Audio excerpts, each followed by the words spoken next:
Hi there, my name is Paige Malloy, and you are watching APWH News. Today in second period, we met 5 prosecution witnesses, so let's just get right into the facts. First, we had a bulk shopkeeper named Melanie Shaw, and she talked about the devastating effects of the Mongols on her society, and they killed half of her family and only left her and her son behind. The effects of her store were that she lost all of her wealth, and she couldn't sustain life after that, and she really didn't have to. See, the Mongols came back a second time and killed her and her son, and everybody else that survived the first attack, which really showed the devastating effects of the Mongols and how terrible that they could be on certain societies that didn't surrender right away. After this, we met Kutus, who spoke of the invasion of the Mongols and how it really changed his empire forever, and he could never really gain back what he lost. He really talked about how nothing could really get back to the way it was, and it really showed the effects of the Mongols after that, and how things can change but never go back to the way they were. This led into meeting the Caliph of Baghdad, who talked about the biological warfare that the Mongols brought on.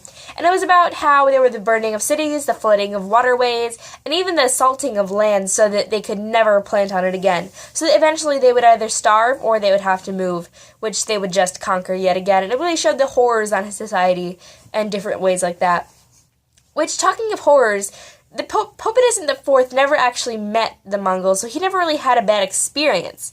So he really thought that Christianity really brought upon his way of understanding the future. And he thought that the Mongols were insulting that, and they were being offensive by killing so many people. They offended him and his religion, and he said that Christianity was kind of his thing, and that was what he was into.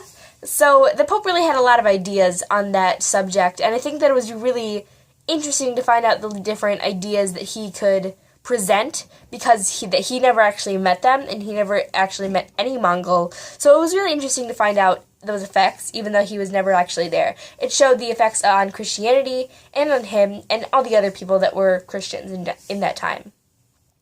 And finally, we met Muhammad II, who began his introduction very confident that the Mongols were uncivilized and Genghis Khan was a terrible person, but eventually changed his mind. See, the defense attorneys actually kind of taught him that he was the ruler of his society and that he ruined his own empire by not accepting the surrender notes and not being peaceful with them and killing. Actually, he attacked the Mongols first. So he felt that it was his fault, and he actually changed his viewpoints entirely, which will be very interesting to see the prosecution team conquer that tomorrow and see how well they could defeat that in general and see the ways that they could come back from that, because they actually lost one of their witnesses because he changed his mind in the end. So we're going to be very interested tomorrow, and we're going to talk about the defense witnesses, and we're also going to talk about the final verdict. So see you tomorrow. Bye.